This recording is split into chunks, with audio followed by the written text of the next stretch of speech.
Hello everyone, আসসালামু আলাইকুম। কেমন আছেন সবাই? আই হোপ সবাই অনেক বেশি ভালো আছেন। আলহামদুলিল্লাহ আমরাও অনেক অনেক ভালো আছি। আজ আপনাদের জন্য নতুন আরও একটি রেসিপি নিয়ে চলে এলাম। আজ শেয়ার করব ধনেপাতার ভর্তা।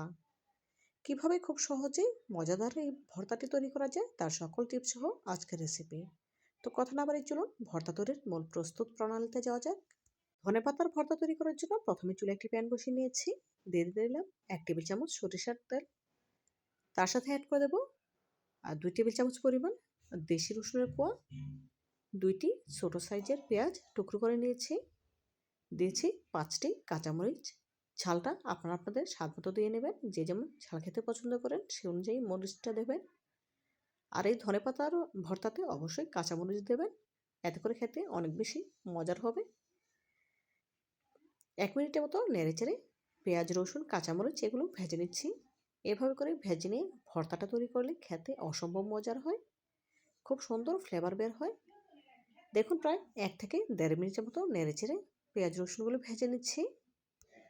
প্রায় 1.5 মিনিটের মতো ভাজা হয়ে গিয়েছে। এখন এর সাথে অ্যাড করে দিচ্ছি পরিমাণ মতো ধনেপাতা। এখানে আমি দেশি ধনেপাতাটা নিয়েছি, আর ধনেপাতাটা পরিষ্কার করে খুব ভালোভাবে ধুয়ে পানিটা ঝরিয়ে নিয়েছি। এখন নেড়েচেড়ে নেব।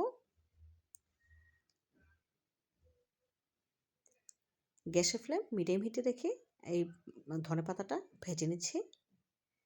খুব বেশি পোড়া পোড়া করে ভাজা যাবে না। দেখুন ধনেপাতাটা কিন্তু অনেকটাই কম এসেছে, দেখে বুঝতে পারছেন। নেড়েচেড়ে এই পাতাটাকে খুব ভালোভাবে ভেজে নিতে হবে, একদম পোড়া পোড়া নয়, হালকা করেই ভেজে নিতে হবে। দেখুন আমি আবারও নেড়েচেড়ে নিচ্ছি।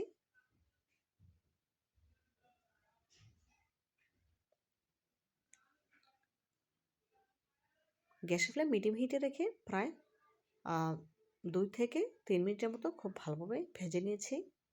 এ পর্যায়ে সবগুলো আমার ভাজা হয়ে গিয়েছে।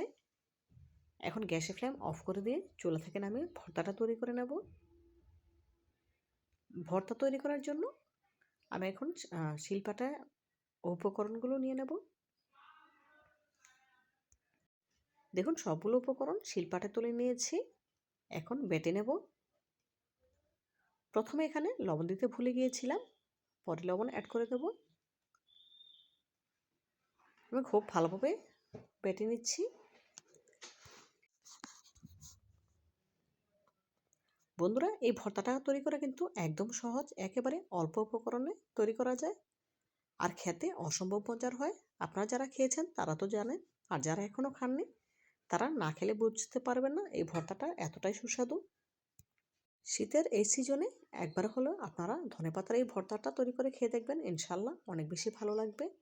বিশেষ করে চিতই পিঠার সাথে এই ভর্তাটা অসম্ভব মজার হয়। দেখুন এই পর্যায়ে এর সাথে অ্যাড করে দেব লবণ। যেহেতু আগে থেকে লবণ দিতে ভুলে গিয়েছিলাম, যখন মনে হয়েছে তখন আমি পরিমাণ মতো লবণ অ্যাড করে দিয়েছি।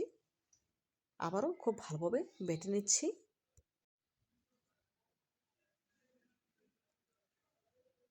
দেখুন এই পর্যায়ে ধনেপাতার ভর্তাটা আমার বাটা হয়ে গিয়েছে। এখন একটি বাটিতে তুলে নেব।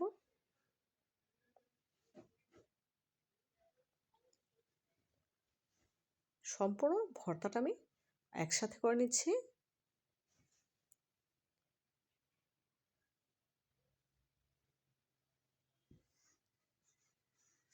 দেখুন ভর্তাটা বাটিতে তুলে নিয়েছি। এখন একটি সার্ভিং প্লেটে সার্ভ করে নিচ্ছি। মাশাআল্লাহ, ধনেপাতার ভর্তার ফাইনাল লুক দেখুন, দেখতে কতটা সুন্দর এবং লোভনীয় লাগছে। দেখতে যতটা সুন্দর হয়েছে, খেতে তার থেকেও অনেক বেশি মজার হয়েছিল। আপনারা একবার হলেও আমার রেসিপিটি ফলো করে এভাবে ধনেপাতার ভর্তা তৈরি করে খেয়ে দেখবেন, ইনশাআল্লাহ অনেক বেশি ভালো লাগবে। তো বন্ধুরা আজকের মতো বিদায় নিচ্ছি, ভালো থাকবেন সবাই, আল্লাহ হাফেজ।